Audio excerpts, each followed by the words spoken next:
WSN में जो security का इशू है वो उसके अपने चैलेंजेस हैं।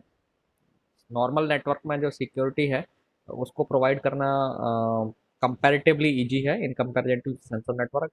इसके पीछे रीजन यह है कि सेंसर नेटवर्क जो है रिमोटली डिप्लॉय होते हैं और वहाँ पर जनरली हमारा जो हम उसे फिजिकली जाकर के प्रोटेक्ट नहीं कर सकते। जैसे अगर किसी कंपनी के नेटवर्क की बात करें तो एक कंपनी का जो नेटवर्क है वो एक प्रोटेक्टेड एनवायरनमेंट में सेटअप किया हुआ है। सर्वर्स हैं या जो भी सिक्योरिटी रिलेटेड डिवाइसेस या मशीन्स हैं वो सब फिजिकली प्रोटेक्टेड है और वहाँ पर जो एंट्री एंड एग्जिट है वो भी एक्सेस कंट्रोल्ड है। सिमिलरली जो यूजर्स वो सिस्टम्स को एक्सेस करेंगे तो वो भी एक पॉलिसी को फॉलो करते हुए काम करते हैं। ओके, लेकिन सेंसर नेटवर्क में ऐसा नहीं है। सेंसर नेटवर्क में चूंकि नेटवर्क आपका फिजिकली आप उसे इजीली अप्रोच नहीं कर सकते, रिमोट लोकेशन पर है, तो जो फिजिकल सिक्योरिटी है वो लेक करती है। ओके, तो उसकी वजह से हमारी सिक्योरिटी के जो चैलेंजेस हैं वो क्वाइट यूनिक और डिफरेंट हो जाते हैं और मुश्किल भी हो जाते हैं। ना दूसरा प्रॉब्लम सेंसर नेटवर्क के साथ ये भी है कि जो सिक्योरिटी ब्रीच जब होता है तो उस सिक्योरिटी ब्रीच को आइडेंटिफिकेशन में भी हमें थोड़ी सी प्रॉब्लम होती है। उसके पीछे रीजन क्या है कि जो सेंसर नेटवर्क है उसमें अक्सर नोड का फेलियर होता है।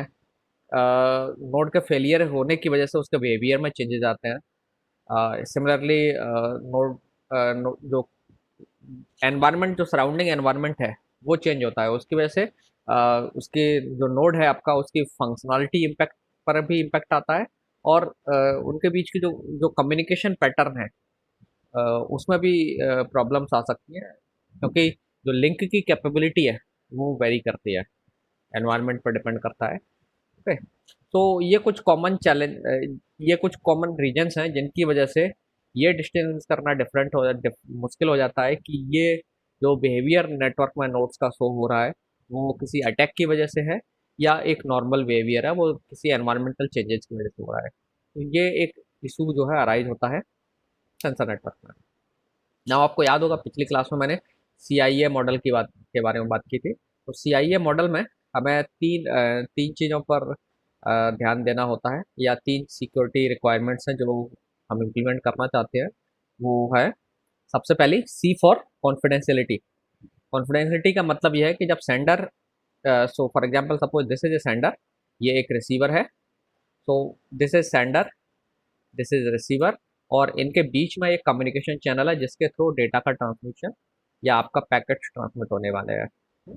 नाउ ये जो चैनल है, ये जो चैनल है कम्युनिकेशन चैनल, ये किसी भी टाइप की कम्युनिकेशन टेक्नोलॉजी हो सकती है। Varieties of technologies are there. Now ये जो चैनल है जनरली हम इसे पब्लिक चैनल टर्म से रेफर करते हैं। We call it public channel, public channel. और चूंकि ये पब्लिक चैनल है इसे हम क्यों बोल रहे हैं, क्योंकि anybody can have access this channel.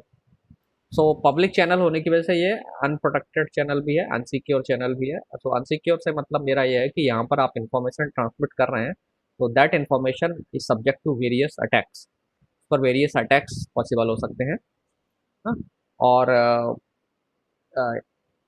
you cannot control them without doing proper secure, without implementing proper security mechanism।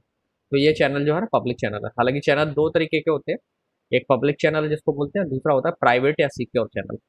Okay, so generally जो जितनी कम्युनिकेशन टेक्नोलॉजीज आपकी हैं वो आपको एक पब्लिक अनसिक्योर चैनल प्रोवाइड करती हैं। नाउ आपकी रिस्पॉन्सिबिलिटी है कि उस पब्लिक चैनल को आप उसे लॉजिकली एक प्राइवेट चैनल में बदलें। तो लॉजिकली प्राइवेट चैनल का मतलब यह है कि आप इसको सिक्योरिटी मैकेनिज्म इस तरीके से लगाइए, यहाँ पर इसको इस तरीके से प्रोटेक्ट करिए ट्रैफिक को यहाँ पर कि जो वेरियस टाइप के पॉसिबल अटैक्स हैं उससे आप अपने मैसेज को या कम्युनिकेशन को प्रोटेक्ट कर पाएँ। तो उस चैनल को फिर हम प्राइवेट या प्राइवेट या सिक्योर चैनल बोलने लग जाते हैं। ठीक है, तो ध्यान रखना चैनल को सिक्योर करने का मतलब ये नहीं है कि आपने वहाँ पर कुछ गार्ड्स डिप्लॉय कर दिए या उस चैनल को हाइड कर दिया। This is not the case. ठीक है, तो लॉजिकली सिक्योर चैनल में कन्वर्ट करने से मतलब मेरा है कि आप उसमें सिक्योरिटी प्रोटोकॉल्स इंप्लीमेंट करेंगे चैनल के कम्युनिकेशन के दौरान और वो प्रोटोकॉल्स आपके कम्युनिकेशन को सिक्योर बनाएंगे। So generally channels are unsecure and हम उसे फिर वेरियस प्रोटोकॉल्स सेंडर रिसीवर के साइड में प्रोटोकॉल्स इंप्लीमेंट करके उसे एक सिक्योर चैनल में कन्वर्ट करते हैं। नाउ ये जो सिक्योर चैनल है, सो इस सिक्योर अनसिक्योर चैनल को एक third party can access this channel, जिस let me name it as Eve. Okay, तो ये एक पर्सन है या वी हम इसे पर्सन की तरह रेफर करते हैं। हालांकि यहाँ याद रखना है, मैंने कल भी बताया, पिछली क्लास में बताया था कि सेंडर रिसीवर एंड अटैकर ये सब जनरली सॉफ्टवेयर प्रोग्राम्स या प्रोसेस होंगे जो यूजर्स के बेहाफ पर रन कर रहे हैं, लेकिन फिर भी हम इन्हें पर्सन की तरह रेफर करते हैं। बट एक्चुअली क्या होता है, ये सेंडर रिसीवर ये अटैकर ये सब क्या है, प्रोसेसेस हैं, even protocols are also processes. Okay, so ये जो चैनल है इसको अटैकर एक्सेस कर सकता है, let's say E with attacker. Now इस चैनल पर कौन कौन से अटैक हैं जो पॉसिबल हो सकते हैं, लेट्स टॉक अबाउट। तो सबसे पहला है कॉन्फिडेंशियलिटी पर अटैक हो सकता है। मैसेज की कॉन्फिडेंशियलिटी पर अटैक का मतलब यह है कि आपने सेंडर ने सपोज एक मैसेज ट्रांसमिट किया रिसीवर को। नाउ सेंडर चाहता है कि ये मैसेज रिसीवर के अलावा कोई ना पढ़े या कोई और ना पढ़ पाए इसको। तो अगर ऐसा पॉसिबल हो जाता है कि सेंडर ने मैसेज को रिसीवर को भेजा और nobody is able to read और अंडरस्टैंड दैट मैसेज, ओके, या तो पढ़ नहीं पाए या फिर पढ़ ले लेकिन उसका मतलब नहीं समझ पाए, आप उस मैसेज को इस तरीके से इनकोड कर दें किसी भी कोडिंग मैकेनिज्म के थ्रू, उसमें मैसेज को हाइड कर दें कि कोई भी उस मैसेज को उस ना तो या तो रीड नहीं कर पाए या फिर उस मैसेज का मीनिंग ही नहीं समझ पाए। सो हम कहेंगे कि आपकी मैसेज की कॉन्फिडेंशियलिटी है, दैट मीन्स आप कॉन्फिडेंशियलिटी अचीव कर पा रहे हैं। लेकिन समटाइम्स हैपन्स कि आपने मैसेज ट्रांसमिट किया एंड अटैकर ने उस मैसेज को लिया और उसका मीनिंग निकाल लिया। तो हो सकता है आपने उसे इनकोड नहीं किया था, सिंपल रॉ मैसेज था, जैसे आप एक लेटर में टेक्स्ट लिख के भेजते हैं वैसे ही टेक्स्ट था, उसने पढ़ लिया। तो हम कहेंगे कि मैसेज की कॉन्फिडेंशियलिटी वायलेट हो गई। तो इसका मतलब वहाँ पर कॉन्फिडेंशियलिटी सर्विस उस मैकेनिज्म में नहीं है। तो फॉर एग्जाम्पल जनरली एक एग्जाम्पल क्रिप्टोग्राफी में जनरली दिया जाता है, Julius seizure and Romeo Juliet का आपने नाम सुना होगा। रोमियो जूलियट पर लोगों ने एक स्टोरी बनाई हुई है कि रोमियो और जूलियट जब एक दूसरे को कम्युनिकेट करते थे तो वो एक लेटर के थ्रू कम्युनिकेट करते थे। और वो लेटर में क्या करते थे कि वो जो मैसेज था, तो मैसेज के जो कैरेक्टर्स थे, तो जो भी एक्चुअल कैरेक्टर था उसे वो दूसरे कैरेक्टर से रिप्लेस कर देते थे। तो जैसे मैसेज RAJESH है, राजेश, है ना। तो राजेश को आपने क्या कर दिया, राजेश को आपने रिप्लेस कर दिया आर को उसके अगले लेटर से। आर के बाद कौन सा लेटर आता है, एस। तो आपने आर को, आर की जगह पे आर नहीं लिखा, एस लिखा, ठीक है। ए को बी से रिप्लेस कर दिया, जे को के से रिप्लेस कर दिया एंड सो ऑन। और ये जो मैसेज है नाउ आपने भेज दिया रिसीवर के पास। नाउ रिसीवर क्या करेगा, रिसीवर को आपने बता दिया है कि मैसेज को पढ़ने से पहले उसमें एक एक कैरेक्टर पीछे लेकर के लिख लेना है ना।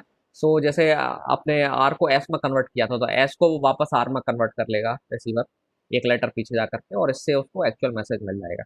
नाउ ये बहुत सिंपल मैकेनिज्म है मैसेज को इनकोडिंग करने का। आपने अगर किसी ने पब्लिक सेक्टर का एग्जाम कभी दिया हो तो कोडिंग डिकोडिंग ऐसा आपने देखा होगा, तो वो कोडिंग ही करना है कहते हैं इसको। तो इस तरीके से आपने मैसेज को कोड कर दिया और रिसीवर को बता दिया आपने कि इसको डिकोड कैसे करना है, मतलब आपने की बता दी कि इसको कैसे डिकोड करना है, अनलॉक कैसे करना है इस मैसेज को, या हाइड है उसको अनहाइड कैसे करना है।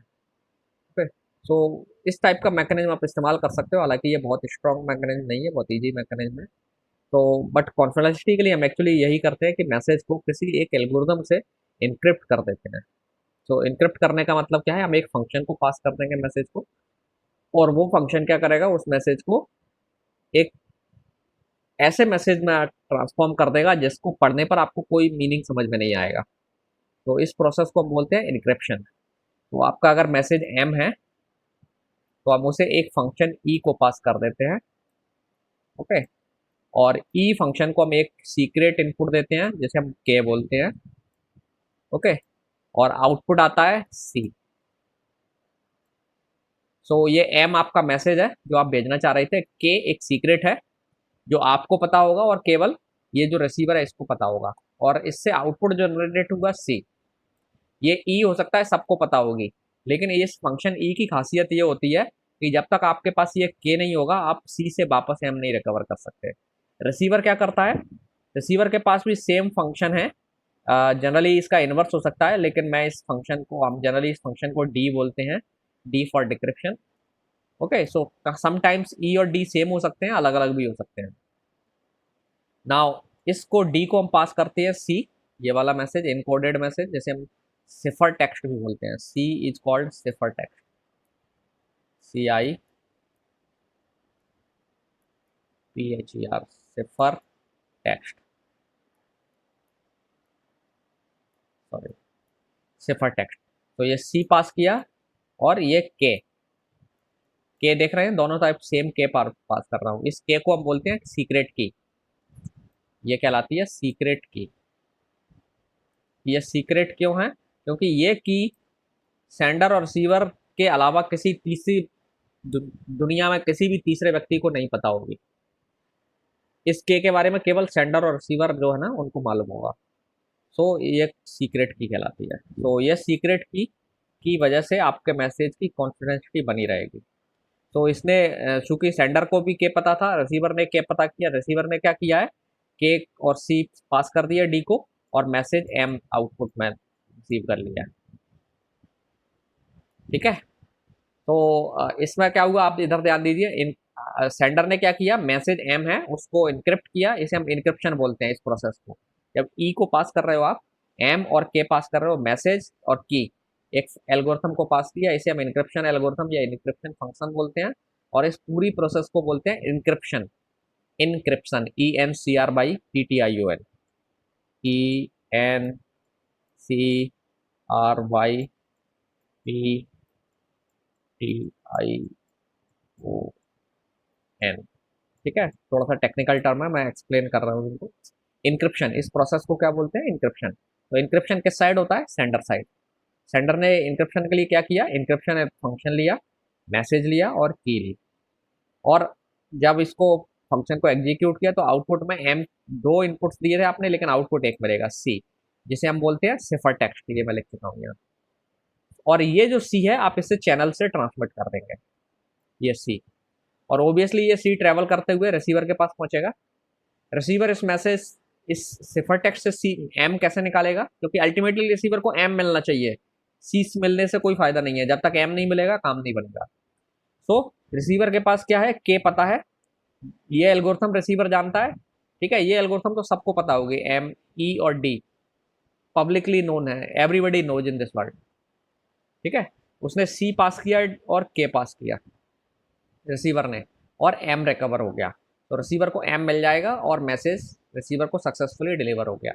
ना वो आप इमेजिन करिए, ये जो सी है अटैकर को भी मिल जाता है, ईव को। सी जो है ईव के पास है, तो ईव के पास सी है, उसे डी के बारे में भी पता है और ई के बारे में भी पता है, दोनों एल्गोरिथम या फंक्शन उसके पास है, लेकिन इसके पास क्या नहीं है, के।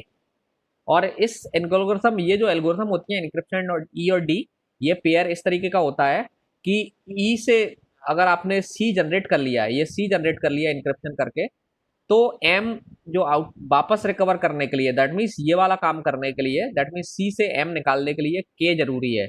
अगर के होगा तो आप निकाल पाएंगे, नहीं होगा तो आप चाहे 1000 साल तक कंप्यूटिंग करते रहिए, कुछ भी करते रहिए, यू विल नॉट। 1000 साल में एक एग्जाम्पल दे रहा हूँ, ध्यान रखना, 1000 का मतलब 1000 नहीं है, वो लॉन्ग टाइम तक आप इनक्रिप्शन को तोड़ने की कोशिश करते रहेंगे, एम, सी से एम निकालने की कोशिश करते रहेंगे, या के सोचने की कोशिश करेंगे कि के क्या है, गैस कर लें हम। तो सी से एम निकालना है, डायरेक्टली एम निकाल लेना है, या फिर के गैस कर लेना फिर सी निकालना है, ये दोनों ही काम जो है ना असंभव है एक तरीके से प्रैक्टिकली रियल वर्ल्ड में।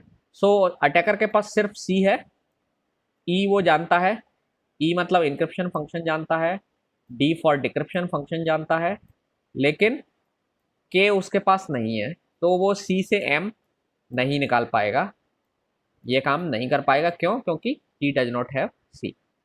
तो इसका मतलब अब क्या होगा कि सेंडर ने आसानी से एम मैसेज रिसीवर को भेज दिया। ठीक है, कोई भी पार्टी इस एम को नहीं रीड कर पाएगी, क्योंकि नेटवर्क पर क्या ट्रांसमिट होकर जा रहा है, सी, और सी से कोई फायदा नहीं होने वाला है। जब तक आपके पास के नहीं होगा आप एम नहीं निकाल पाएंगे और मैसेज आपका रिवील नहीं होगा। तो इस तरीके से हम इंक्रिप्शन डिक्रिप्शन से कॉन्फिडेंशियलिटी अचीव करते हैं, ठीक है। और ये हर नेटवर्क में होता है, सो डब्ल्यू में भी यही करना पड़ेगा आपको। इंक्रिप्शन प्रोसेस इसको बोलते हैं। तो कम्युनिकेशन में हमेशा हम इंक्रिप्शन प्रोसेस इस्तेमाल करते हैं। तो इंक्रिप्शन भी कई तरीके के होते हैं। ये जो एल्गोरिथम मैंने आपको एक्सप्लेन की थी, ये इसे हम सिमेट्रिक की इंक्रिप्शन बोलते हैं। कभी आप पढ़ेंगे आगे तो आपको टर्म सुनने को मिलेगी, सिमेट्रिक, SYMME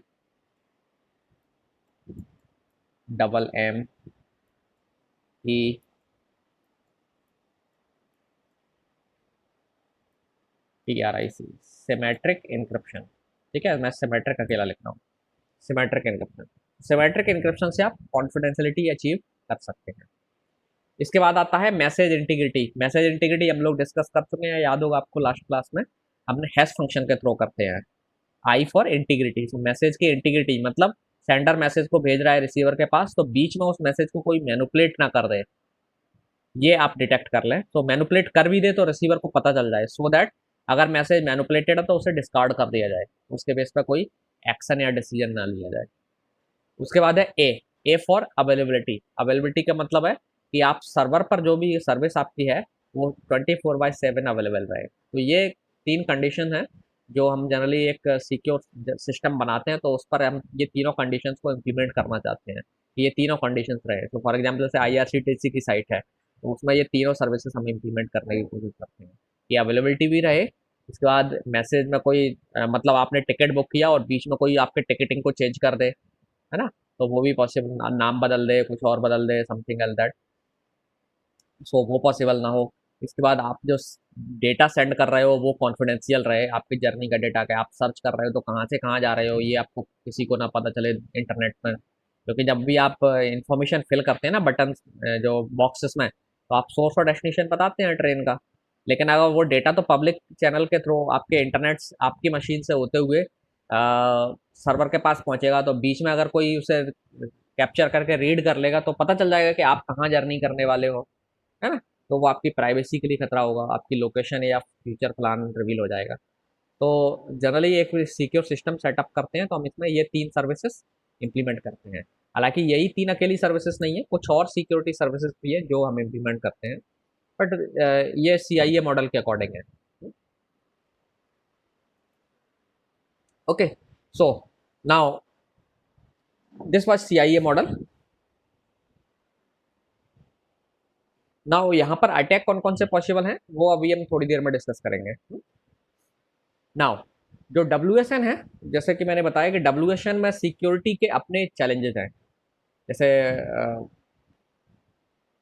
किसी भी प्रोटोकॉल का बनाते समय हमने राउटिंग की बात की हो, अगर या लोकलाइजेशन की बात की हो, तब भी हमने WSN के जो यूनिक चैलेंजेस हैं उनके बारे में बात की थी। तो अगेन वो चैलेंजेस यहाँ भी हमारे लिए यूनिक है। ये WSN में जो चैलेंजेस हैं वो अदर चैनल नेटवर्क्स में हमें देखने को नहीं मिलते हैं। तो वो क्या क्या चैलेंजेस है? पहला चैलेंज आप देखेंगे रिसोर्स कंस्ट्रेंट्स। तो रिसोर्स कंस्ट्रेंट का मतलब क्या है कि रिसोर्स का मतलब एनर्जी। पहली चीज, सबसे पहला रिसोर्स जो है ना एनर्जी है। That means wireless sensor network में एनर्जी की आपको कमी है। You can not have infinite amount of energy. आपके पास एनर्जी लिमिटेड है, तो आपको अगर सिक्योरिटी इंप्लीमेंट करनी है, कोई भी सिक्योरिटी प्रोटोकॉल या मैकेनिज्म WSN में डिप्लॉय करना है, तो सबसे पहले आपको ध्यान रखना पड़ेगा कि आपका प्रोटोकॉल एनर्जी एफिशिएंट हो, वो एनर्जी कम से कम कंज्यूम करे। क्योंकि आपको मालूम है सिक्योरिटी प्रोटोकॉल भी अगर एनर्जी कंज्यूम करेगा तो और भी बहुत सारे प्रोटोकॉल WSN में रन होते हैं, उनको भी एनर्जी चाहिए। आप सिक्योरिटी प्रोटोकॉल जनरली जितने भी सिक्योरिटी प्रोटोकॉल होते हैं जो अ, आपके अदर नेटवर्क्स में इस्तेमाल होते हैं, समटाइम्स वो कंप्यूटिंग इंटेंसिव होते हैं और उनको एनर्जी भी ज़्यादा चाहिए होती है, क्योंकि वो कंप्यूटिंग ज़्यादा करते हैं, लार्ज नंबर्स के साथ या कॉम्प्लेक्स कंप्यूटिंग होती है उसमें, इनक्रप्शन डिक्रिप्शन और ये सब प्रोसेस होती है हैश वैल्यू जनरेट करने में, इन सब में। तो हमें फिर क्या करना है कि हमें ऐसे इंक्रिप्शन मेथड्स इस्तेमाल करने हैं जो एनर्जी एफिशिएंट हो, उनमें कंप्यूटिंग कम से कम हो। तो पहला रिसोर्स जो कम प्रॉब्लम है, रिसोर्स रिलेटेड जो कंस्ट्रेंट हमारे पास है WSN में, वो है एनर्जी। दूसरा कंस्ट्रेंट क्या है? Computing power. Computing power constraint क्यों है? क्योंकि आपको मालूम है कि सेंसर नेटवर्क एक छोटा सा टेनी डिवाइस होती है, स्मॉल डिवाइस होती है।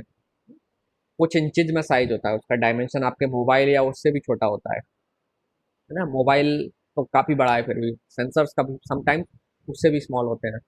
तो अब इतने स्मॉल डिवाइस में ज़्यादा पावरफुल कंप्यूटर डिप्लॉय करना, जो प्रोसेसर लगाना ईजी नहीं है, क्योंकि आपका साइज लिमिटेशन है। इसके बाद आप बहुत बड़ी अमाउंट में बैटरी नहीं दे सकते। अभी तो हम कंप्यूटिंग की बात कर रहे हैं, तो पहले हम हाई कंप्यूटिंग पावर ऐसी मशीन्स में नहीं लगा सकते, क्योंकि ये बैटरी ऑपरेटेड है, तो हैवी कंप्यूटिंग पावर नहीं लगा सकते। दूसरा साइज लिमिटेशन है, तो हम ओबियसली हमें फिर ज़्यादा कंप्यूटिंग पावर के लिए हमें साइज लिमिटेशन का ध्यान रखना पड़ता है।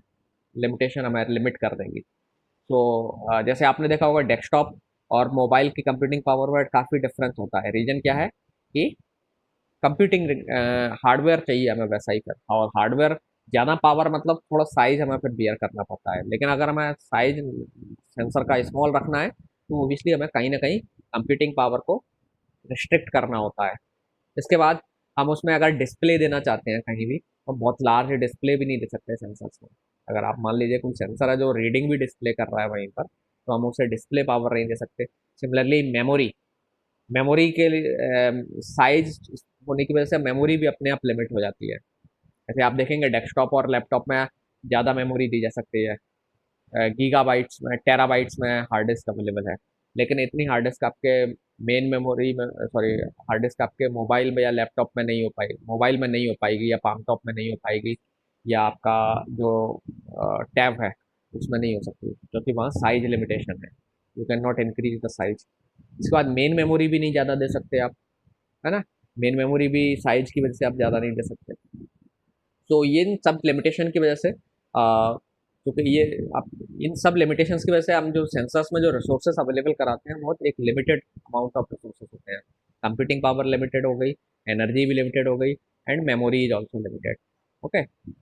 और दूसरा रीजन रिसोर्सेस को लिमिटेड अमाउंट में रखने का पीछे कॉस्ट भी कम रखना है, क्योंकि हम सेंसर्स को बल्क में डिप्लॉय करते हैं, एक सिंगल सेंसर डिप्लॉय नहीं करते हैं, मल्टीपल सेंसर डिप्लॉय करते हैं। तो अगर हम सेंसर्स की कॉस्ट बढ़ा देंगे, तो ओवरऑल डिप्लॉयमेंट कॉस्ट भी बढ़ जाएगी, क्योंकि हमें फिर अगर मान लीजिए किसी काम के लिए 1000 सेंसर्स डिप्लॉय करने हैं, तो आप इमेजिन करिए सेंसर्स की कॉस्ट ज़्यादा हो जाएगी, तो वो कॉस्ट, एक सेंसर की कॉस्ट में $100 का इंक्रीमेंट हो गया, तो टोटल आपके प्रोजेक्ट में कितनी कॉस्ट बढ़ जाएगी, 100 × 1000, इतने डॉलर सीधा सीधा इम्प्लीमेंटेशन इतना बढ़ जाएगा अमाउंट। सो हम सेंसर को थोड़ा चीपर भी रखना चाहते हैं, इसलिए भी हम कुछ रिसोर्सेज को में लिमिट करते हैं। तो सेंसर्स के साथ रिसोर्स की लिमिटेशन है।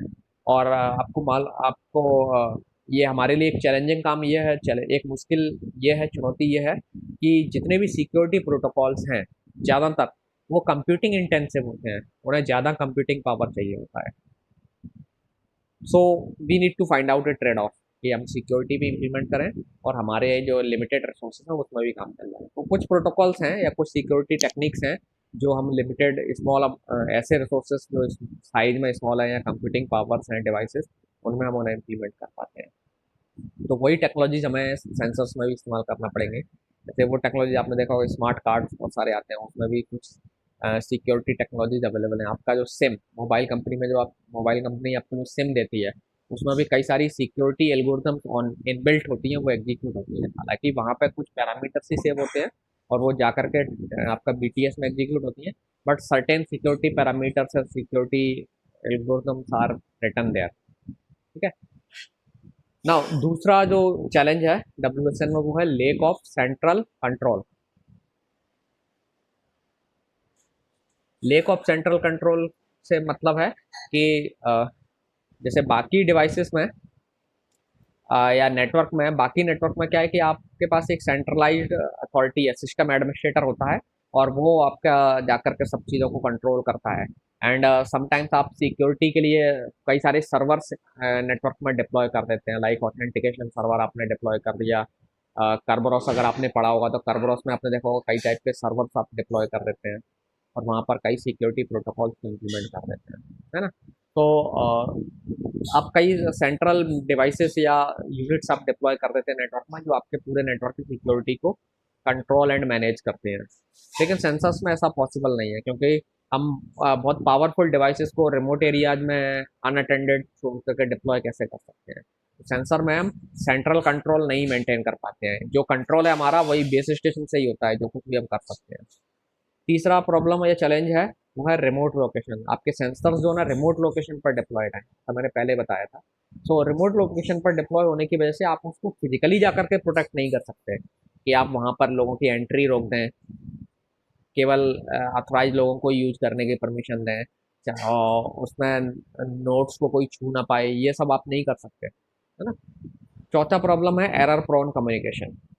जनरली जो नेटवर्क्स होते हैं आपके लैन है, वैन है, या और अलग वाईफाई या अलग टाइप के नेटवर्क्स हैं, ये जो कम एरियाज हैं, जिन कम्युनिकेशन एरिया में काम करते हैं, वो बहुत हार्श एनवायरनमेंट नहीं होता है, वहाँ एरर, हालांकि एरर प्रोन होता है, लेकिन जब आप रिमोट एरिया में बात काम कर रहे हैं, बहुत ही हार्श एरिया में सेंसर्स को डिप्लॉय कर रहे हैं, तो वहाँ पर वो ज़्यादातर एरिया जैसे होते हैं जहाँ पर कम्युनिकेशन में कई सारे इशूज अक्सर आते हैं, और उन इशूज की वजह से आपके सिक्योरिटी प्रोटोकॉल्स को काम करने में दिक्कत आएगी, क्योंकि अल्टीमेटली कम्युनिकेशन हमेशा अवेलेबल होना चाहिए। जैसे ही कम्युनिकेशन से रिलेटेड फेलियर होंगे तो क्या होगा, पैकेट लॉस्ट होगा, पैकेट लॉस्ट होगा तो फिर रीट्रांसमिशन होगा। So that will again will create communication problem for you as well.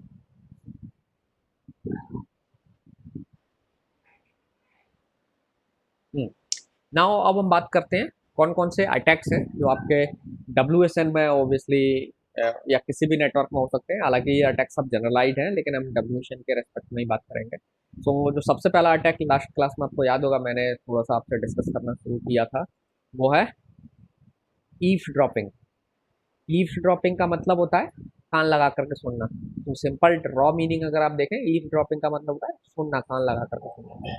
तो ईफ ड्रॉपिंग अटैक का मतलब क्या है कि अटैकर सिर्फ क्या कर रहा है कि ये जो कम्युनिकेशन चैनल है आपका, ये सिर्फ उसको मॉनिटर कर रहा है। ये कम्युनिकेशन चैनल है, ये इसको वो लिसन कर रहा है कि यहाँ पर क्या ट्रांसमिट हो रहा है। This is called if dropping.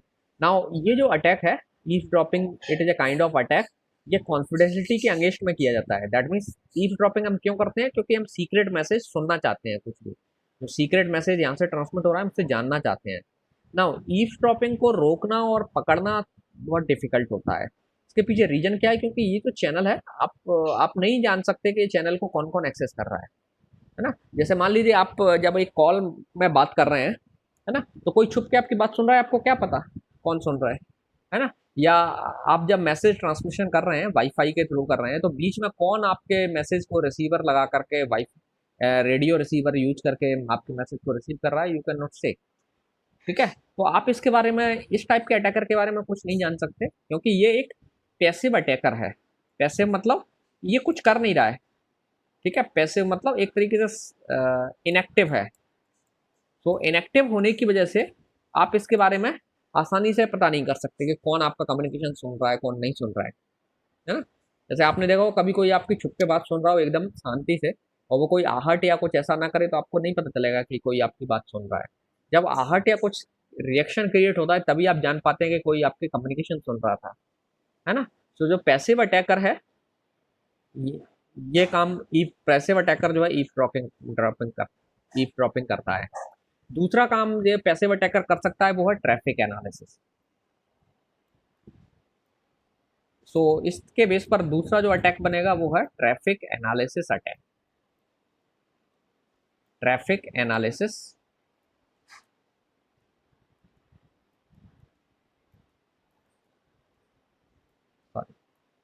So traffic analysis again एक पैसिव अटैक है। नाउ ट्रैफिक एनालिसिस में अटैकर क्या करता है, ईफ ड्रॉपिंग करता रहता है और आपके मैसेज के पैटर्न को एनालाइज करता है कि सेंडर और रिसीवर के बीच में कब कम्युनिकेशन होता है, फ्रीक्वेंसी कम्युनिकेशन की कैसी है, अमाउंट ऑफ मैसेज कितने ट्रांसमिट होते हैं, समथिंग लाइक दैट। और एक वीक में ये कितना बार कौन कौन से दिन बात करते हैं एंड सो ऑन। इस तरीके का जो कम्युनिकेशन है, इट इज जो एनालिसिस है, that is called traffic analysis. And sometimes traffic analysis की वजह से आपको कई बार यूजफुल इंफॉर्मेशन मिल जाती है ना। जैसे आपने देखा होगा जो इंटेलिजेंस ऑर्गेनाइजेशन होते हैं, वो कई बार अपने जो टारगेट्स होते हैं उन पर नज़र रखते हैं और उनकी एक्टिविटीज़ को एनालाइज करते रहते हैं शांति से। तो that is a kind of traffic analysis. और आप उसमें कई बार उनकी एक्टिविटीज में जैसे ही पैटर्न में, बिहेवियर पैटर्न में चेंज आता है, एक्टिविटीज में चेंज आता है, उसके बेस पर आप जान जाते हैं कि they are going to do something big और elder. Similar to that. Okay, so traffic analysis and passive जो ईवसड्रॉपिंग है, ये इनएक्टिव टाइप के अटैक हैं, जिसमें अटैकर शांति से आपके सिर्फ मैसेज सुन रहा है, कोई एक्शन नहीं कर रहा है। इसके बाद दूसरा एक और अटैक है जो बहुत पॉपुलर है, बहुत सारे नेटवर्क्स में पॉसिबल होता है, और ये बहुत, इस अटैक को रोकना बहुत मुश्किल भी है। This is called denial of service attack. Okay, ये लगभग सारे टाइप के नेटवर्क्स में ये अटैक पॉसिबल है। और इवन आपका जो प्रोटोकॉल स्टैक है, जैसे अगर आप देखें TCP/IP protocol stack 5 layer stack है, तो हम उसको भी यहाँ पर रेफरेंस मॉडल के तौर पर ले सकते हैं WSN के केस में भी। तो denial of service attack her layer पर हो सकता है। Now denial of service attack का सिंपल मीनिंग ये है कि अटैकर आपके नेटवर्क को या सेंडर और रिसीवर को इस तरीके से अटैक करे कि उनके बीच की कम्युनिकेशन सर्विस ठप हो जाए। उसका मेन मोटिव है आपके बीच की कम्युनिकेशन सर्विस को ठप कर देना। तो वो क्या करेगा, सो डिनाइल ऑफ सर्विस अटैक क्या करता है, आपके नेटवर्क की सर्विसेज को रोक देता है। इसका मतलब ये अटैक किस सर्विस के अगेंस्ट है, अवेलेबिलिटी के, ये आप देख सकते हैं यहाँ लिखा हुआ है। तो डिनाइल ऑफ सर्विस आपका क्या करता है, आपकी जो नेटवर्क सर्विस है या नेटवर्क की जो सर्विस है उसको डिसेबल कर देगा, डिसफंक्शनल कर देगा। तो ये अवेलेबिलिटी पर अटैक है, और इस अटैक को रोकना बिलीव मी बहुत मुश्किल है, बहुत डिफिकल्ट होता है। नाउ एग्जाम्पल देखिए, आपने कई बार ये अटैक का एक सिंपल एग्जाम्पल लेते हैं। कभी आपने सुना होगा जैमर, जैमर टर्म नाम सुनी होगी आपने। कभी कभी जब कोई किसी एरिया में बहुत VIP मूवमेंट होता है, तो उस जगह में जो सिक्योरिटी फोर्सेस होते हैं वो क्या करते हैं कि पूरे मोबाइल कम्युनिकेशन को ब्लॉक कर देते हैं। वहाँ पर मोबाइल कम्युनिकेशन पॉसिबल ही नहीं होता है, मोबाइल फोन्स काम ही नहीं करेंगे। तो वो उसके पीछे क्या करते हैं, वो करते क्या है कि जिस फ्रीक्वेंसी पर आप मोबाइल फोन से कम्युनिकेशन कर रहे हैं, लेट्स से फ्रीक्वेंसी आपकी F है जिस पर मोबाइल्स काम कर रहे हैं, तो वो क्या करते हैं, -F वाला एक सिग्नल यहाँ पर भेजेंगे, इस एरिया में ब्रॉडकास्ट करना शुरू कर देंगे। तो माइनस और F और +F जब मिलेंगे तो आउटपुट फ्रीक्वेंसी क्या हो जाएगी, 0, that means no signal. So jamming इसी कॉन्सेप्ट पर काम करता है। ओके, तो जिस जिस कम्युनिकेशन पैटर्न पर आप कम्युनिकेट कर रहे हैं, जिस बैंड में आप कम्युनिकेट कर रहे हैं, वो उस बैंड को वो न्यूट्रलाइज कर देते हैं with the help of jammer. ठीक है, तो ये एक तरीके का डिनाइल ऑफ सर्विस अटैक है। ओके, सो सेंडर अटैकर क्या कर सकता है, लेट्स से अटैकर भी सेम काम कर सकता है। जब आप दो पार्टी हैं, आप कम्युनिकेट कर रहे हैं वाईफाई के थ्रू, तो वो एक ऐसा सिग्नल भेजेगा जो आपके वाईफाई के सिग्नल को नलीफाई कर देगा, जैम कर देगा, और आपके बीच कम्युनिकेशन नहीं हो पाएगा। तो दिस इज ऑल्सो, ये फिजिकल लेयर का अटैक है, जैमिंग अटैक है, फिजिकल लेयर पर अटैक पॉसिबल।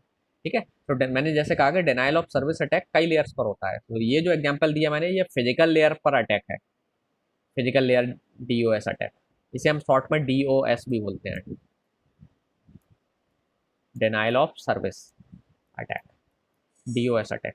ये अटैक मैक लेयर पर भी हो सकता है। कैसे हो सकता है मैक लेयर पर, जैसे आपको याद होगा मैक लेयर प्रोटोकॉल का काम क्या होता है कि जब आपको ट्रांसमिट करना है, जब आपको ट्रांसमिट करना है तो आप क्या करते हैं, चैनल को एक्सेस लेते हैं, चैनल का एक्सेस आपको लेना पड़ता है। तो जो भी आर्बिट्रेशन प्रोटोकॉल है या मैक प्रोटोकॉल है, उसको फॉलो करते हुए आप चैनल का एक्सेस लेते हैं, है ना। ना आपको याद होगा चैनल का जो एक्सेस लेते हैं, तो आपको उसमें अगर कॉलिजन हो जाता है, अगर कोई कॉलिजन हो जाता है तो आपको चैनल का एक्सेस नहीं मिलता है। कई बार आप कंट्रोल इन्फॉर्मेशन पहले भेजते हैं और उसके बेस पर आपको बाद में एक्सेस मिलता है। ओके, तो उसके बाद में आपको एक्सेस मिलता है। तो अटैकर क्या कर सकता है कि आप जब कम्युनिकेट कर रहे हैं तब वो भी कंट्रोल इन्फॉर्मेशन जानबूझ के भेज देता है आपके नेटवर्क में, अपनी वो एक डिवाइस ला करके अटैच कर लेता है, या फिर आपके ही डिवाइस नेटवर्क में से किसी एक डिवाइस को कॉम्प्रोमाइज करके वो क्या करता है, पैकेट ट्रांसमिशन करना शुरू कर देता है। जिससे जब वो अननेसरी पैकेट ट्रांसमिट करेगा तो आपको क्या होगा, पैकेट ट्रांसमिशन करने का मौका ही नहीं मिलेगा, या आप चैनल ग्रैब करने की कोशिश कर रहे हैं तो वो कंटेंशन जब हो रहा है उस समय वो आपको डिस्टर्ब कर सकता है, और आपको चैनल ग्रैब करने का मौका ही नहीं मिलेगा, और आप कम्युनिकेशन नहीं कर पाएंगे। तो वो DOS सर्विस अटैक में वो क्या कर सकता है, मैक प्रोटोकॉल को अटैक कर सकता है। और मैक प्रोटोकॉल को अटैक करने का सिंपल काम क्या है, वो आएगा अपनी डिवाइस लगा करके, तो कई सारे प्रोटोकॉल पैकेट्स जो ना डमी पैकेट्स को भेजना शुरू कर देगा, और फिर आपका कोई कम्युनिकेशन नहीं हो पाएगा। सिमिलरली नेटवर्क लेयर पर भी वो अटैक कर सकता है, राउटिंग पर कर सकता है। जैसे आपको मालूम है राउटिंग जब होती है तो राउटिंग में भी बहुत सारे कंट्रोल इन्फॉर्मेशन जाती है। पहले पैकेट जाता है जो पाथ सेटअप करता है, तो आप उसी पैकेट को डिस्टर्ब कर दीजिए, है ना, उसी पैकेट को डिस्टर्ब कर दीजिए, या उस पैकेट को ड्रॉप कर दीजिए, उस पैकेट को डिस्कार्ड कर दीजिए किसी तरीके से, है ना, या उन पैकेट्स के ट्रांसमिशन को ही रुकवा दीजिए किसी तरीके से। तो ये कुछ अटैक्स हैं। ट्रांसपोर्ट लेयर पर भी इसी तरीके से अटैक हो सकता है। आपको याद होगा ट्रांसपोर्ट लेयर प्रोटोकॉल में हमने कनेक्शन सेटअप के बारे में पढ़ा था, थ्री वे हैंडशेक।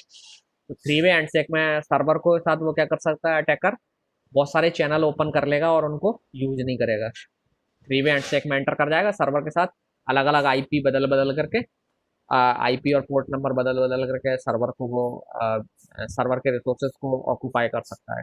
तो डिनाइल ऑफ सर्विस अटैक, बहुत वेराइटीज ऑफ अटैक पॉसिबल हैं, और इनको डिफेंस करने के लिए भी बहुत सारे मैकेनिज्म लोगों ने प्रपोज किए हुए हैं, but still denial of service attack को रोकना बहुत मुश्किल काम है। और आप देखेंगे सालों से इस टॉपिक पर रिसर्च होती चली आ रही है, और still research is going on this attack.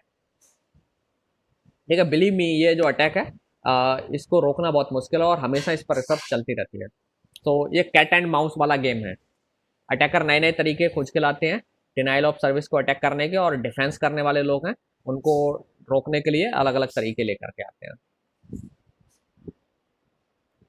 कोई क्वेश्चन?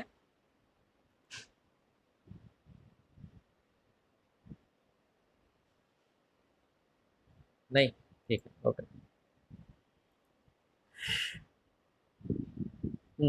नाउ जो नेक्स्ट अटैक है वो है आपका डेटा एग्रीगेशन पर अटैक हो सकता है। सेंसर नेटवर्क आपको मालूम है कि डेटा एग्रीगेशन करते हैं, इसलिए करते हैं एनर्जी बचाने के लिए।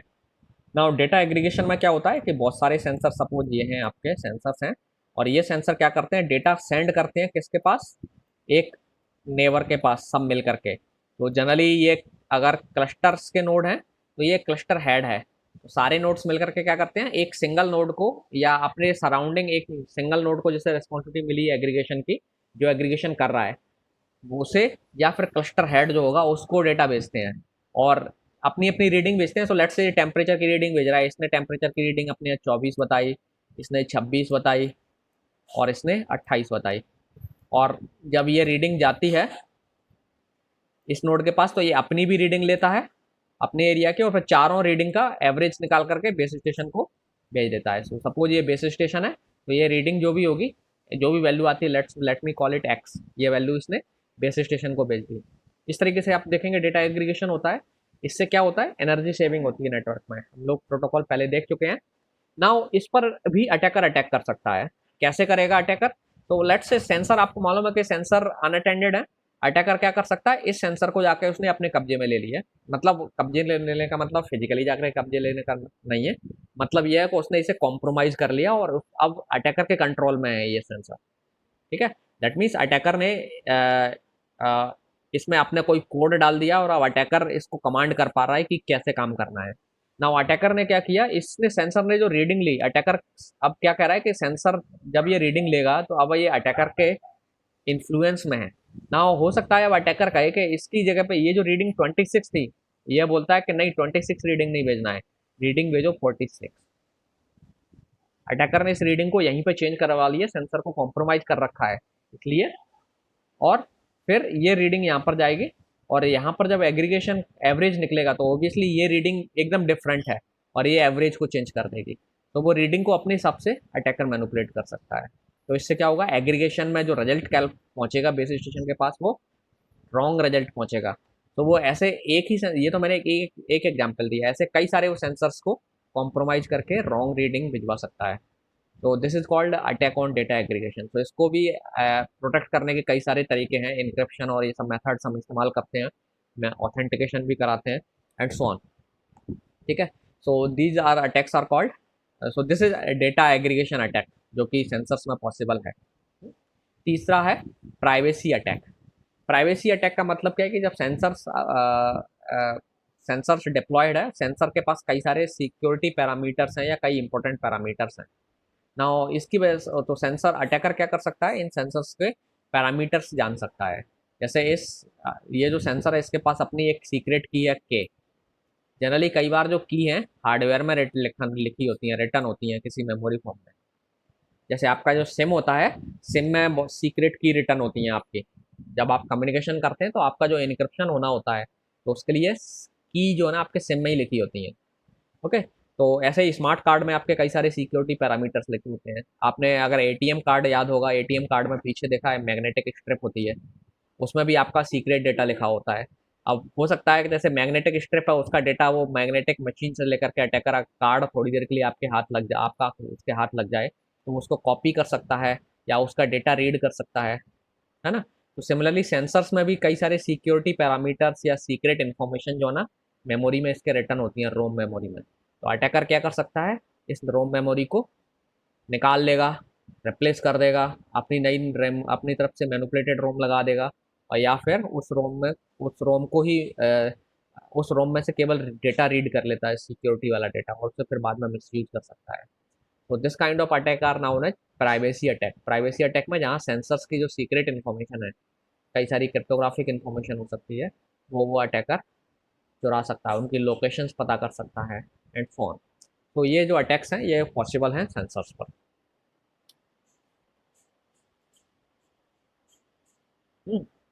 नाउ हम आते हैं सेंसर्स पर जो सिक्योरिटी प्रोटोकॉल्स हैं वो कौन कौन से हैं। ठीक है, तो हम बहुत डिटेल में नहीं जाएंगे, मैं जस्ट एक ब्रीफ इंट्रोडक्शन दूंगा। सेंसर्स के लिए जो क्वाइट स्टैंडर्ड प्रोटोकॉल है, जैसे मैंने आपको बताया था IEEE 802.5.4, ये कम्युनिकेशन के लिए प्रोटोकॉल इस्तेमाल होता है। ये IEEE स्टैंडर्ड है सेंसर्स के लिए। जैसे वाईफाई के लिए जो स्टैंडर्ड था 802.11 था, ये सेंसर्स के लिए स्टैंडर्ड है IEEE का। एक दूसरा स्टैंडर्ड जिगबी भी है, जिगबी स्टैंडर्ड भी बोलते हैं। तो कई सारे सेंसर्स इस स्टैंडर्ड पर भी कम्युनिकेट करते हैं। तो ये जो स्टैंडर्ड है ऑलरेडी सेंसर्स में इम्प्लीमेंटेड आते हैं, सेंसर्स इन्हीं पर कम्युनिकेट करते हैं। 1 मिनट।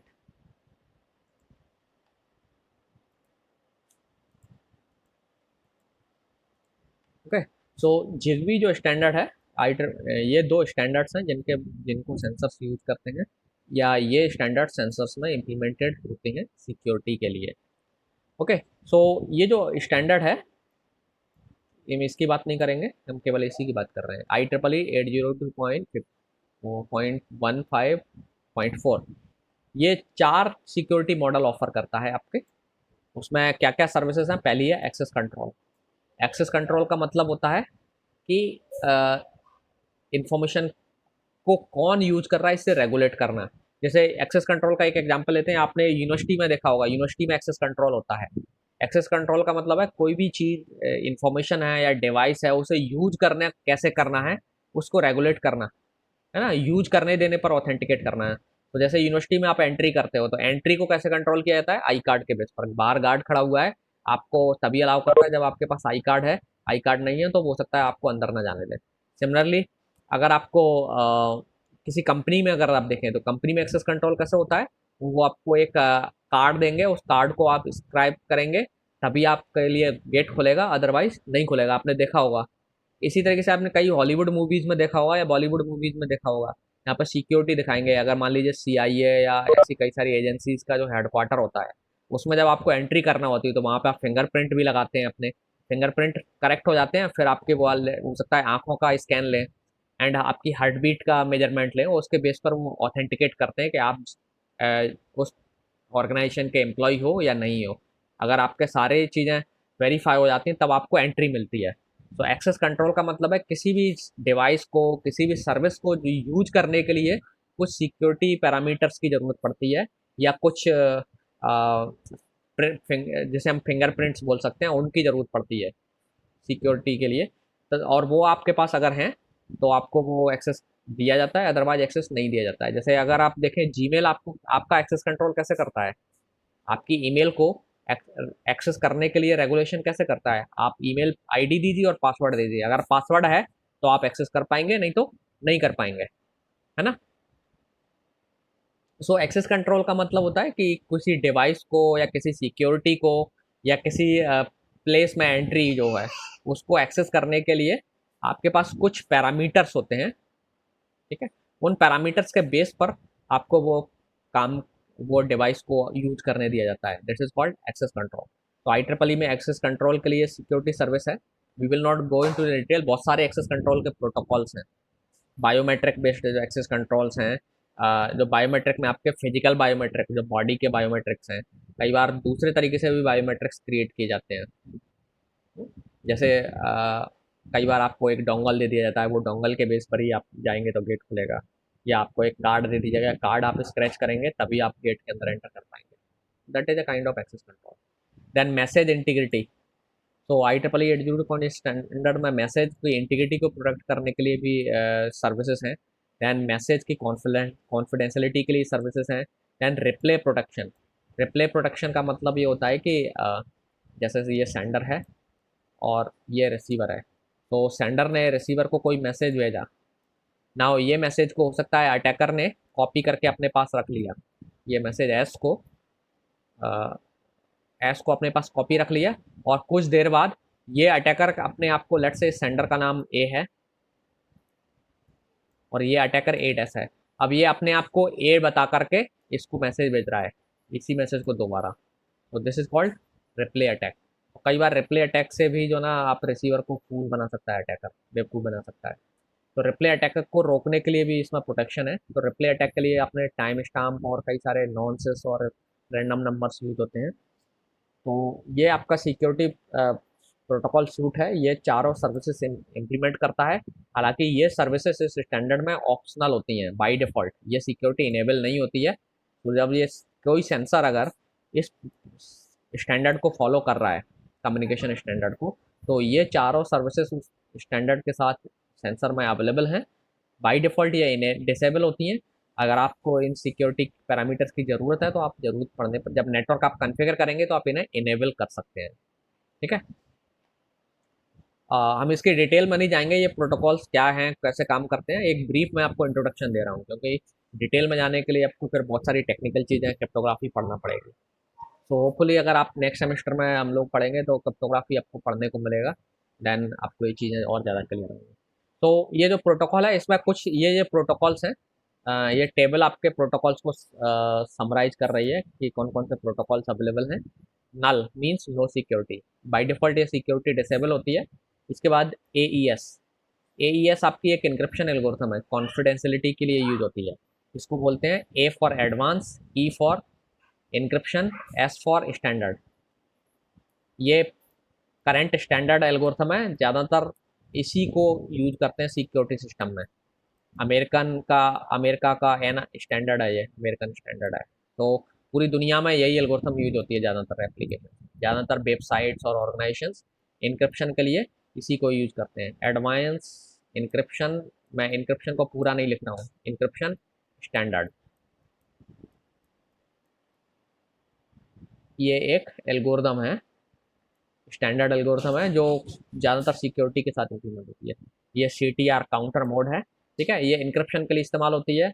ये है आपका AES CBC MAC 128, ये मैसेज ऑथेंटिकेशन कोड के लिए इस्तेमाल होती है। ये 64 bit method message authentication code है, ये भी मैक है।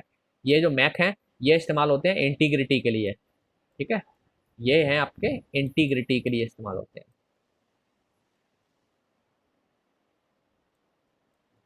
मैसेज इंटीग्रिटी, ये आपकी लिखा हुआ है इंक्रिप्शन है, इंक्रिप्शन का मतलब ये कॉन्फिडेंशियलिटी के लिए इस्तेमाल होती है। कॉन्फिडेंशियलिटी, हाँ सॉरी, इस पर राइटिंग करना माउस से बड़ा मुश्किल है। ठीक है, आई होप समझ गए होंगे आप लोग कॉन्फिडेंशियलिटी। इसके बाद ये दोनों मैसेज, ये तीन जो सर्विसेज हैं, ये तीनों इंक्रिप्शन और इंटीग्रिटी, कॉन्फिडेंशियलिटी और इंटीग्रिटी दोनों एक साथ आपको इंप्लीमेंट करना हो तो आप इनमें से कोई सा एक ऑप्शन इस्तेमाल कर सकते हैं। ये बिट मैक का मतलब है ज़्यादा सिक्योरिटी, 128 बिट मैक है, तो वो दैट मीन्स इसमें जो की है मैसेज ऑथेंटिकेशन में वो 128 बिट की यूज़ हो रही है। 32 bit less security, 64 bit average security, ये है सफिशियंट सिक्योरिटी। मिनिमम जनरली इतना होना चाहिए। लेकिन सेंसर्स में क्या है, जो आपके नेटवर्क्स हैं, प्रैक्टिकल नेटवर्क्स, जो जितने भी नेटवर्क्स हैं उसमें मिनिमम सिक्योरिटी के लिए 128 बिट का की चाहिए होती है। लेकिन चूंकि आपको मालूम है कि सेंसर्स के पास कंप्यूटिंग लिमिटेड होती है ना, तो हम सिक्योरिटी के लिए स्मॉल बिट साइज इस्तेमाल करते हैं। तो ये सिक्योर नहीं होता है ज़्यादा, लेकिन सेंसर्स के हिसाब से सफिशियंट है। सेंसर्स की इंफॉर्मेशन बहुत ज़्यादा इंपॉर्टेंट होगी तो हम फिर ये वाला यूज करेंगे। लेकिन ये मैकेनिज्म हम तभी इस्तेमाल करते हैं जब हमें बहुत ज़्यादा सिक्योरिटी चाहिए, लेकिन आपको ये याद रखना है कि ये पावर भी ज़्यादा कंज्यूम करेगी, क्योंकि इसे कंप्यूटिंग पावर ज़्यादा चाहिए। तो कौन सा, किस टाइम पर किस सिक्योरिटी सर्विस को यूज करना है, वो आपको केयरफुली सेलेक्ट करना होता है। जब भी जो जो भी कोई नेटवर्क को कॉन्फ़िगर करता है या प्रोग्रामिंग करता है, तो वो डिसाइड करता है कि हमें किस लेवल की सिक्योरिटी की रिक्वायरमेंट है ना? तो वो डिपेंड करता है डेटा कितना इंपॉर्टेंट है, या कोई सर्विस जिसे आप प्रोटेक्ट कर रहे हैं वो कितनी इंपॉर्टेंट है, क्रिटिकल है नहीं है, समथिंग लाइक दैट। तो उसी हिसाब से चूज करते हैं। एक ट्रेड ऑफ होता है, क्योंकि हम ज़्यादा सिक्योरिटी, आप पावरफुल सिक्योरिटी फीचर इंप्लीमेंट करेंगे तो ऑब्वियसली फिर वो नेटवर्क की एनर्जी कंज्यूम जल्दी करेगी। सो दिस इज फ्रॉम सिक्योरिटी, ठीक है। सो अगर आपका कोई क्वेश्चन हो तो आप बताइए। अब आई एम डन। नहीं है? सुन पा रहे हैं मुझे? Sir sir error prone communication के लिए वो समझ नहीं आया था, एरर प्रॉन कौन सा चैलेंजेस था। चैलेंजेस? एरर प्रोन कम्युनिकेशन था, challenges, हाँ अच्छा, जी। Error prone communication. एक्चुअली क्या होता है कि जब आप कम्युनिकेशन करते हैं तो एरर जो आती है, उस एरर की वजह से क्या होता है, पैकेट ड्रॉप्स होते हैं, पैकेट ड्रॉप होते हैं। ये तो आपने पढ़ा होगा नेटवर्क में, कंप्यूटर नेटवर्क की क्लास में हम लोगों ने डिस्कस किया हुआ है कि जब भी एक नेटवर्क में एरर आती है, तो नेटवर्क में एरर की वजह से पैकेट करप्ट हो सकता है, और जब पैकेट करप्ट होता है तो क्या होता है, रीट्रांसमिशन होता है। एंड समटाइम्स क्या होता है, रीट्रांसमिशन की वजह से क्या होता है, ओवरहेड बढ़ता है, आपका काम, आपके जो ट्रांसमिशन है वो डिले होता है, पहली चीज़। दूसरी प्रॉब्लम क्या आती है, कई बार आप जिस पैकेट को, बहुत इंपॉर्टेंट पैकेट है रिसीवर के पास जो भेजना है, वो आप बार बार अटेम्प्ट कर रहे हैं, लेकिन नेटवर्क की कंडीशन खराब है और उसकी वजह से वो पैकेट नहीं पहुंच पा रहा है, और आप अल्टीमेटली आपको ड्रॉप करना पड़ जाता है। और जब रिसीवर तक कुछ इन्फॉर्मेशन नहीं पहुंचेगी, तो हो सकता है जो प्रोटोकॉल्स काम कर रहे हैं उनको प्रॉब्लम आएगी, क्योंकि जब आप जो प्रोटोकॉल्स, जो सिक्योरिटी सेटअप वाले प्रोटोकॉल होते हैं, वो पैरामीटर्स बहुत सारे एक्सचेंज करते हैं एक दूसरे से पहले। जैसे आपको याद होगा, थ्री वे हैंडशेक याद है टीसीपी का? टीसीपी के थ्री वे हैंडशेक में फिनिश, एक सिंक्रोनस पैकेट भेजा जाता है, फिर उधर से सिंक्रोनस और एक्नॉलेजमेंट आता है, फिर इधर से भी एक्नॉलेजमेंट जाता है ना, रिस्पॉन्स में। और इस तरीके से जब तीनों पैकेट सक्सेसफुली ट्रांसमिट हो जाते हैं तो उनके बीच में कम्युनिकेशन सेटअप हो जाता है। लेकिन अगर मान लीजिए इसी दौरान में नेटवर्क की कंडीशन खराब हो जाती है, और आपने सिंक्रोनस पैकेट भेजा, वो पहुंच गया, उधर से जो रिस्पॉन्स आना था वो भेजा गया, लेकिन वो रिसीव नहीं हुआ, तो उससे क्या होगा, आपका चैनल सेटअप डिले होगा। चैनल सेटअप डिले होगा तो फिर हो सकता है आपके टाइमर एक्सपायर होंगे, आपको फिर से ट्रांसमिशन करना पड़ेगा, है ना। और जब सिक्योरिटी प्रोटोकॉल्स आप रन कर रहे हैं, तो कोई भी डेटा ट्रांसमिशन से पहले सिक्योरिटी सेटअप होता है ना। जैसे आपको कोई मैसेज कम्युनिकेशन करना है, जैसे आपको ईमेल भेजना होता है, तो ईमेल भेजने पर भी क्या होता है, सेंडर और रिसीवर के बीच में ईमेल को अगर सिक्योरिटी देना है, तो पहले उनके बीच में एक और कम्युनिकेशन होगा, जिसमें हम कई सेट ऑफ पैरामीटर्स एक्सचेंज होंगे, जिसकी मदद से ईमेल को सेफली सिक्योरिटी के साथ पहुंचाया जाएगा। तो वो एक्सचेंज नहीं हो पाएगा तो फिर आपका ईमेल ट्रांसमिशन नहीं हो पाएगा, तो दैट मीन्स बाकी की सर्विसेज हैम्पर करेंगे, है ना। तो पैकेट लॉस होने से ऑब्वियसली कोई भी प्रोटोकॉल हो, उसकी सर्विसेज हैम्पर करती हैं, वो सफ़र करता है। तो ये चैलेंजेस आते हैं, तो प्रोटोकॉल्स के साथ में भी चैलेंज आएंगे, क्योंकि कई सारी इंपॉर्टेंट इन्फॉर्मेशन उन्हें रिसीवर को भेजना होती है या बाकी नोट्स को भेजना होती है, जो चैनल की कंडीशन खराब होने पर नहीं पहुंच पाएगी, और वो प्रोटोकॉल हो सकता है सक्सेसफुली एग्जीक्यूट नहीं हो पाए, वो जो काम करना चाह रहा था वो काम ना कर पाए, है ना। सो ये है, एरर प्रोन कम्युनिकेशन की वजह से ये चैलेंजेस आते हैं, आपका काम डिले हो जाता है। जैसे आपको अगर इंक्रिप्शन करना है पहले, तो इंक्रिप्शन करने के लिए भी तो आपको कंप्यूटिंग टाइम लगेगा, और कंप्यूटिंग टाइम कर में पहले इंक्रिप्शन में आपको याद होगा के एक दूसरे को पास होना चाहिए, और वो के कैसे सेटअप होगा, उसके लिए की मैनेजमेंट से रिलेटेड प्रोटोकॉल्स है, सेटअप रन होते हैं, है ना। की सेशन की स्टेब्लिश होती है जब आप IRCTC से कम्युनिकेट करते हो फॉर एग्जांपल। तो जब आप कम्युनिकेट कर रहे हैं तो सिक्योर कम्युनिकेशन के लिए एक सेशन की जनरेट की जाती है, जब आप कम्युनिकेशन स्टार्ट करना शुरू करते हो उसी टाइम पर, और वो सेशन की से आपका पूरा ट्रैफिक इनक्रिप्ट होता है, और वो सेशन की कम्युनिकेशन खत्म होने पर डिस्कार्ड कर दी जाती है। तो वो सेशन की एक्सचेंज होना है, तो वो पहले सिक्योरिटी पैरामीटर्स रन करते हैं, प्रोटोकॉल्स रन करते हैं, वो पैरामीटर्स एक्सचेंज करते हैं, फिर सेशन की स्टैब्लिश करते हैं। तो दोनों के बीच में एक सेशन की स्टैब्लिश होती है। सिमिलरली जब आप बैंक में कम्युनिकेट करते हो, बैंक से अपने अकाउंट को एक्सेस करते हो, तब भी जब आप बैंक में लॉगिन करते हो उससे पहले भी कई सारे पैरामीटर्स का सेटअप होता है। सिक्योरिटी पैरामीटर्स एक्सचेंज होते हैं आपके ब्राउजर के बीच में और बैंक के सर्वर के बीच में। ओके, तो जब वो कम्युनिकेशन अगर मान लीजिए वो डिस्टर्ब हो जाएगा तो फिर आगे कम्युनिकेशन नहीं हो पाएगा। लेकिन चूंकि आप ब्राउजर से कम्युनिकेशन कर रहे हो, इंटरनेट से कम्युनिकेशन कर रहे हो, तो इंटरनेट में ऐसा इशू कम आता है। लेकिन जब क्या कहते हैं, आपका सेंसर नेटवर्क में यही काम करने बैठेंगे आप, तो वहाँ चैनल्स की कंडीशंस वेरी करती रहती हैं, तो वहाँ ये इशू ज़्यादा आता है। ठीक है, सो ये प्रॉब्लम्स आती हैं इसकी। सो एरर प्रोन कम्युनिकेशन की वजह से आपका जो सिक्योरिटी प्रोटोकॉल्स हैं उनकी फंक्शनलिटी पर इम्पैक्ट पड़ता है, उनका काम और डिले होता है। और जब वो डिले होंगे काम, तो बाकी काम तो इसके बाद होते हैं ना। जैसे आपको अकाउंट एक्सेस करना है अपना बैंक का, तो पहले सिक्योरिटी पैरामीटर सेटअप होता है। तो अगर ओबियसली सिक्योरिटी पैरामीटर सेटअप का काम डिले होगा तो आपका पूरे प्रोसेस डिले होगी। आई होप समझ में आ गया होगा आपको error prone yes communication sir. का क्या इम्पैक्ट पड़ता है। और कोई क्वेश्चन? ओके देन, नहीं है क्वेश्चन तो क्लोज करते हैं। सर हाँ बोलो। ये स्लाइड शेयर कर दीजिएगा। हाँ हाँ, मैं अभी व्हाट्सएप से भेज दूंगा।